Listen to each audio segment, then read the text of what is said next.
Hey everyone, how's it going? I am iamxeracon and I am back with another video. Today marks a very special occasion. Today it is the 1 year anniversary since I went to Japan.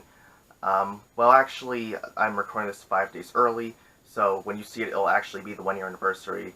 But that's just how things are right now. Oh, crap, I really shouldn't have.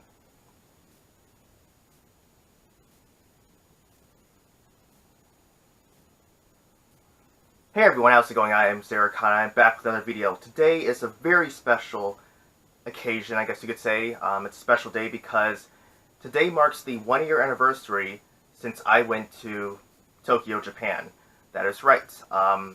And so I decided to sort of commemorate this event. I wanted to talk about how I've been progressing with Japanese as a language, any new things I've learned about Japanese culture and stuff like that, and then also my thoughts about, returning back to Japan and stuff. So I guess I'll start with language. It's definitely been coming along. I've definitely progressed a lot since I last went to Japan, since 1 year ago. Although I'll admit, learning it has been kicking my butt, especially going over this past semester. So I mean, well, it's a bit hard. I guess I'll go back a bit further than that. So when after I went to Japan, that was when I graduated and was going to transfer to a 4-year university. And so when I went there, when I went there, I had to take a 201 class. Again, because my credits didn't transfer, well, as far as what they let me transfer over, it only went up to 102. So even though I had completed 201, I still had to take 201 over again. And that actually was a blessing in disguise, because when I went to take 201, they were ahead of me in terms of what I had learned, because I had been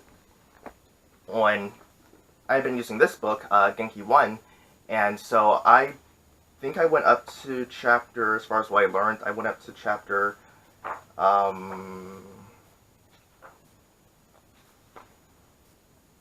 think I went to chapter 8, because I don't think I went to chapter 9 yet. No, never mind. I did go up to chapter 9, but I went to chapter 9, out of 12, and they're starting 201 actually on Genki 2. So that was a bit of a problem for me, because I had to start learning new material while at the same time trying to catch up with what I didn't learn in Genki 1. And so that was like a really big hassle with me. Also, this past semester, we've been learning about honorifics and keigo, formal speech. So how to speak in an honorific way towards someone, so you elevate them, or if you're speaking humbly about yourself, so there's like another form for that. So it's really complicated, because you have not only the polite form, which is what we've been generally taught in my classes, polite form. I mean, of course, there's casual form, but you really only use that if you're with close friends or close family members, stuff like that. You don't really use it really in an outdoor setting. You really strictly sort of use polite form.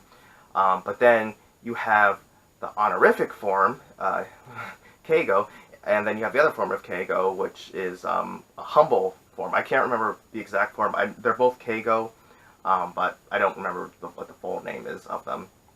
But that was really problematic for me, trying to learn both of these forms, in addition to learning new vocabulary, and then especially because of that, you have to change the verbs and stuff, and like how you're saying things. So you could be saying something like, I can do this, or they graciously did something for me, but then you also have in a form of like how it's really hard to explain as it is right now, because I guess I'll just like run you down how it is. So for verb conjugations, there are different forms. You have your dictionary form, your long form, or your mas form. You have your te form, your short past, your short present negative, your short past negative. You have, wait, yeah, I already said that. Then you have potential, you have volitional, you have ba forms, you have passive, you have causative, and you have causative passive. Now, granted, we've only been going up through, I think, what should we do? We only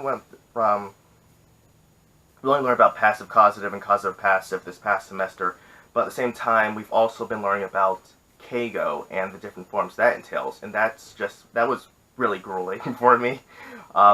The most intense thing I've ever learned in Japanese. And yeah, that was something. That was definitely something. But I guess even before that, I've still had other like struggles, especially with like vocabulary and stuff, and like learning things, and then learning the different forms of the different forms. That was really a problem. Granted, this is something that I've sort of struggled with in a way of memorizing back in 102 days. That was definitely something having to remember, because especially with certain verbs, like it's really mostly just like verbs that are the problem, because those are the ones where you actually have the most. Because for verbs there are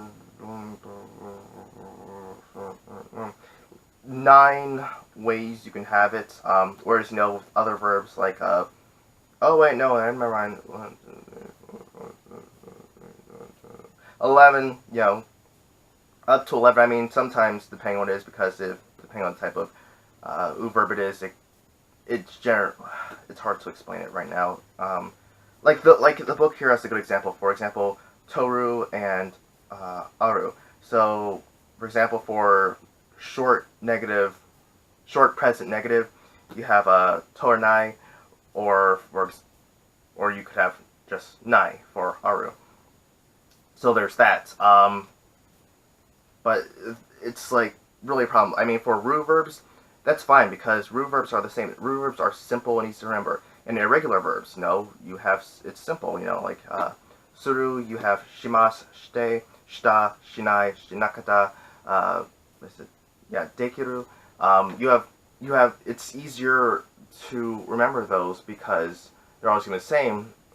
Unlike verbs, it's really conditional depending on what you have, the type of verb it is. And then sometimes it's a bit hard to remember if a certain verb is an verb or a ru verb, unless you just know. For example, taberu is going to be tabemasu, but toru is going to be torimasu. So that's been a bit of a problem. Now, definitely I would say that one thing that sort of has been a constant, and although it definitely has improved, would be my reading skills. Reading skills has been something that that definitely improved upon. The reading has been my strongest, and to be honest, it's actually been my strongest in a lot of languages that I've learned, like in high school when I did Spanish and I did a little bit of Latin. It was easier for me to read it than to hear it or speak it, just because reading it on that text on there, I can easily identify it, and than it is, I guess, for me to hear it or to say it, and stuff like that. So it's definitely an improvement. Now, in addition to these 2 textbooks here, by the way, I think this is a standard for many schools that teach Japanese. But even just in general, I definitely have enjoyed them, and I do recommend them for learning Japanese. This will definitely help you, cover you through a lot of stuff, like the basics of Japanese. Well, not just the basics, but helping you to learn Japanese, learning forms, learning kanji. These are definitely going to be the main building blocks of learning Japanese. So I definitely would recommend these. And then they do have workbooks to go with them too. sort of help you to learn Japanese as well and to help you practice with that. In addition to other things, other supplemental books I bought, one is this one, The Complete Guide to Japanese Kanji. This has been wonderful for helping me learn kanji. I wish I had this earlier, um, because it's definitely great for helping me remember kanji because it has special mnemonic devices, sort of help you. For example, what's one of the good ones that they have in here?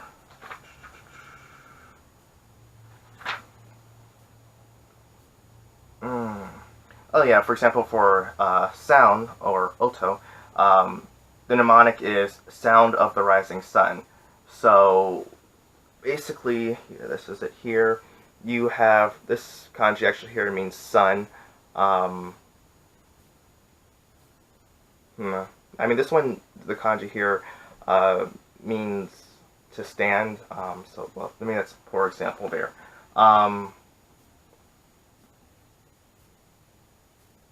Oh, wait, I actually do know a good one. I do know a good one. It's actually helped me before.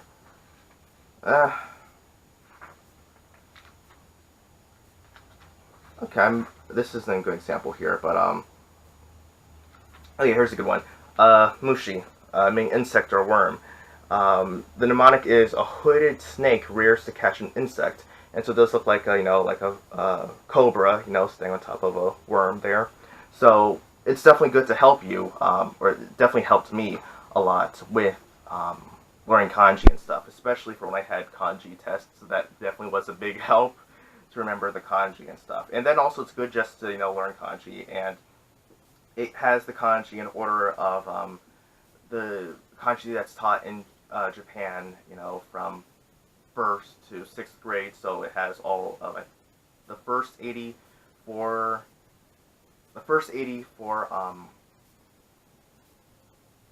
first grade. I think 160 for second grade, and then whatever up to sixth grade, and then it has an additional, I think 1,360 kanji that are just kanji that you just learn and stuff. But yeah, it's definitely been a very good tool, and I definitely would recommend getting this. This one, to help me, I guess, it's not really something that I would necessarily go and get, but it definitely has been helpful if, you just sort of want to quickly know a word. That's the Merriam-Webster's Japanese English Dictionary. A better tool, though, is if you go online and you type in jisho.org, and that's like your ultimate dictionary right there. It's ultimate dictionary because it'll help you translate words. If you want to know a kanji, you can just like copy a kanji, paste it in there, and then figure out what the kanji means. And then also for verbs, it's very helpful if you want to know what inflection to use. So you'll not only know what type of verb it is, if it's like an u verb, irregular verb, a ru verb, but they'll also show you the inflections. So it's very useful for that too. And there is an app as well. Yeah, just Jisho app. And then also other apps that I've actually gotten lately. Let's see. Yeah, there's Kanji of the Day, which one of my previous classmates, he told me about this. He said that he was using this to help learn and memorize kanji. And that was because every day gives you a random kanji, and you can learn the strokes of it and learn the order. I mean, learn the strokes of it and also learn the definition. That's very useful, and I thought that's very useful and something to help me learn. Then this past semester, I've also installed a couple other apps that a couple I haven't used yet, but the one I have been using. So I downloaded an app called Easy Japanese, just sort of to help me brush up with stuff. I haven't really touched that one. Then another classmate that I have now, she recommended two apps, Japanese. It's literally just called Japanese, and another one called Kanji Tree. So for help with Japanese, but one that I've been really using a lot this semester, just to sort of help me to learn well, help with my listening skills is Radio FM Japan, or Radio FM Nihon, which is basically just an app that lets you listen to Japanese radio stations. So I downloaded that. And let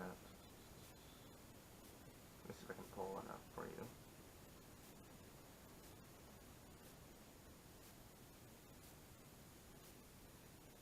And it's loading the station. I'm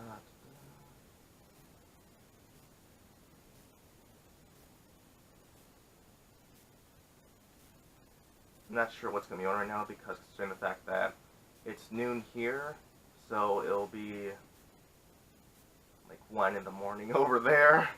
Let's see. Try another station. Well, I'll try and get a talk station.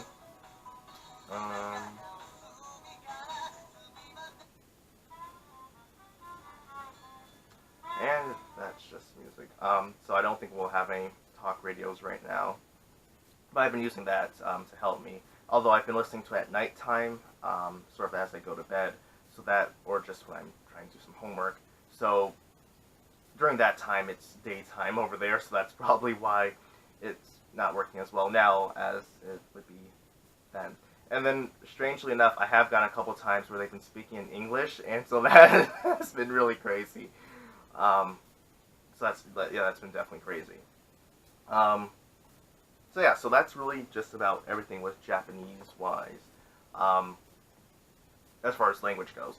Now, as far as the culture, I've definitely been learning more stuff in regards to certain things and classes I've been taking, not only in a Japanese class setting, but also in other classes that I've been taking. For example, I learned that there's a festival that's held there in Japan. I mean, of course, there are always festivals in Japan and stuff, but this is a special one that's held every 20 years. And so I was thinking to myself, oh, wow, that sounds great. I want to go to that festival. But then I found out the last one was in 2013, which means that the next one's going to be in 2033. So I'm thinking to myself, that's a long way. That's a long way. But I definitely wouldn't mind going, even then. So there's that. And I was actually talking to one person last week in a presentation I had. Talking to one person who's from Kyoto, and he was saying to me that I should go visit his hometown. I thought, that sounds pretty nice. Now, I can't say I would necessarily go as of now because of the fact that I've never been to Kyoto before, and I'm not sure how they are with English over in that particular region, because with Tokyo, I know that is it's a more metropolitan, it's a more of a city area and stuff, especially since it sort of is I guess you'd say it's the most, it's the city that's most Western, if that makes sense. So they'll know more English over there than they would over in Kyoto, especially considering the fact that I'm not proficient in I'm not fluent in Japanese. I'm mostly conversational in Japanese, but I'm not fluent in it. So it's definitely going to be it's definitely something I wouldn't necessarily want to just jump right in over there because of that big language barrier. Also,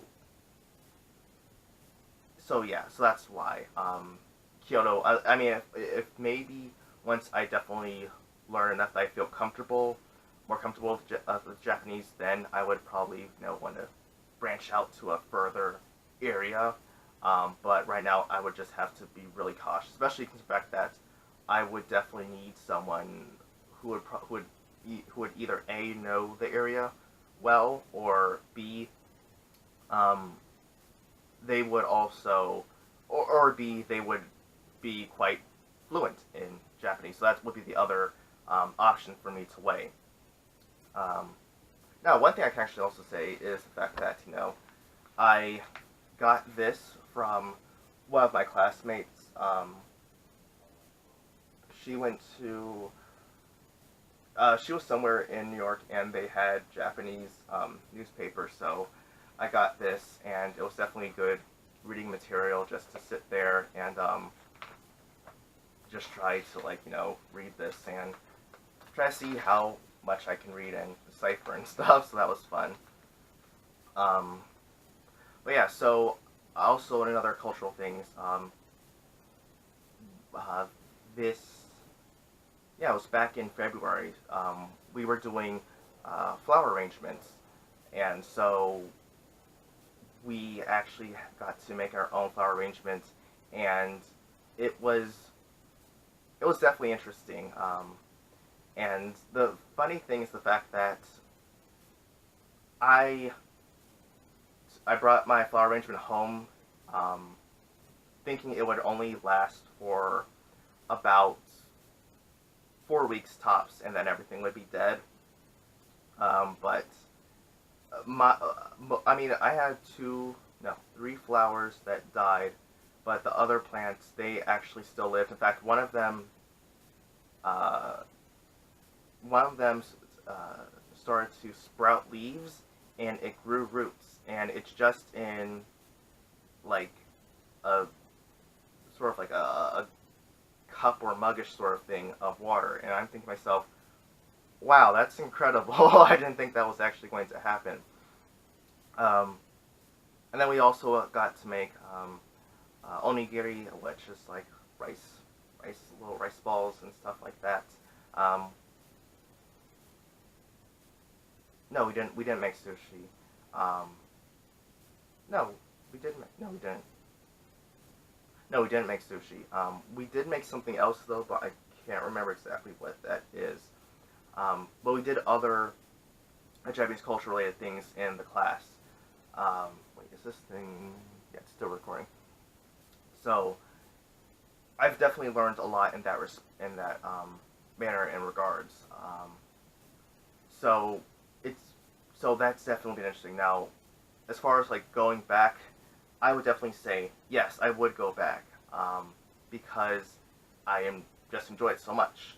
Now it's simply a matter of when more so than if, um, and of course I would, based on of course what I've just been saying, it would most likely be Tokyo where I would go to because of the fact that I am familiar with the area.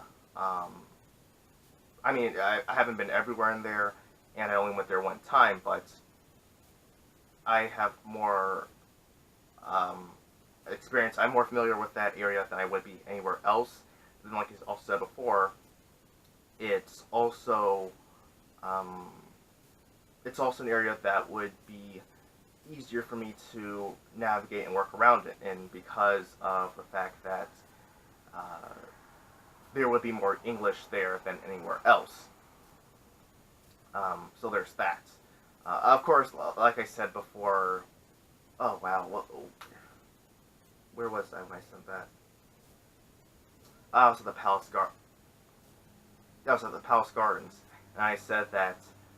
Why do they have this? Why do the signs have English? I went. I didn't. It made it too easy for me um, to read it just because the English was there, and my eyes would automatically go towards the English when I was trying to read the Japanese.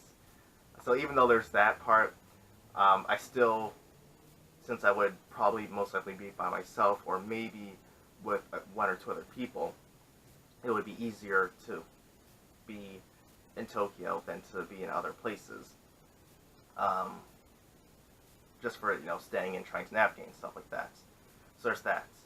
Um, and then also of course there's other things that I wanted to do that I wasn't able to do before, like the fact that I didn't realize that I went past the Tokyo record towers over there when I was in Shibuya, and I wanted to go there, but I didn't realize until after it was the last day I realized that I went past there, and I wanted to go so I could actually go and buy, um, well, just look at what they have, but because it'll be a very large building, multiple floors of music and CDs, I went to to buy some. I mean, of course, you could probably buy some other places. I've definitely been places where they sold CDs, but I still wanted to go there anyway, because for one thing, that's strange enough, it's only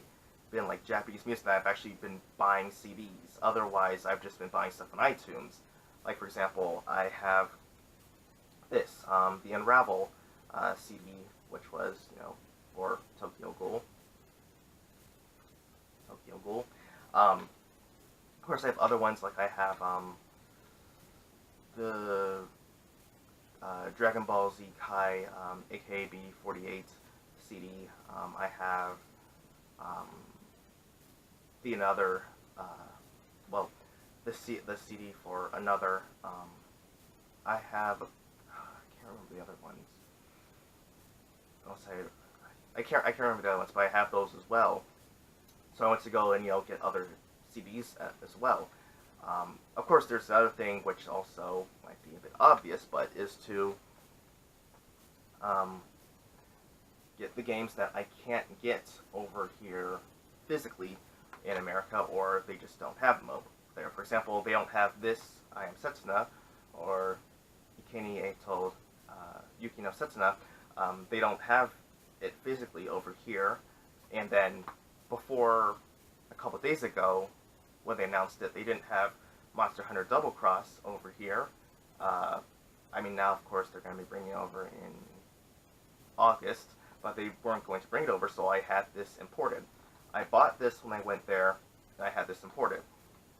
Import fees are a bit of a pain, I'm not gonna lie. So like also with this, I had this imported, and I had well, I mean, it's not that I had an import fee, but the prices would definitely be higher, because I bought this off of Amazon, so it's just the fact that you're gonna have shipping might be a bit higher, or something like that. And this one I bought off Play Asia. There was a shipping fee that was quite painful. Of course, then when I bought the Bayonetta 1 and 2 collection, there was, of course, shipping fee and stuff like that. That one I bought off of White Rabbit Express. But yeah, it's definitely a pain. But then also another thing that I also want to get is just more manga that's in Japanese. And of course, like I said, I could import it, but then there's more fees. And I'm not gonna just like import every manga. It's really just basically I just want more Tokyo Ghoul, just because I want more. Just because I feel like this is something that I could probably stick with and something that I can enjoy that is in Japanese. I mean, not that I can't enjoy the other ones, but I just feel like this is the ideal manga for me to read in Japanese. And again, as I've said before, my Japanese reading has improved. So while I can't read everything, I definitely can read more stuff than I could before. The kanji is definitely improved with that as well. I'm able to read more kanjis that I couldn't read before or recognize.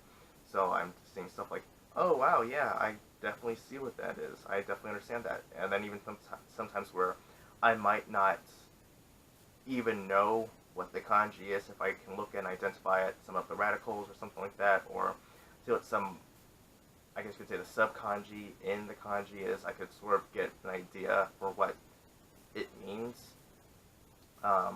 That's definitely, been a big help. But yeah, but all in all, it's definitely been a real, I guess you could say, a real eye opener and stuff. I definitely want to go back, and I definitely want to become better, even fluent in Japanese and learning stuff like that.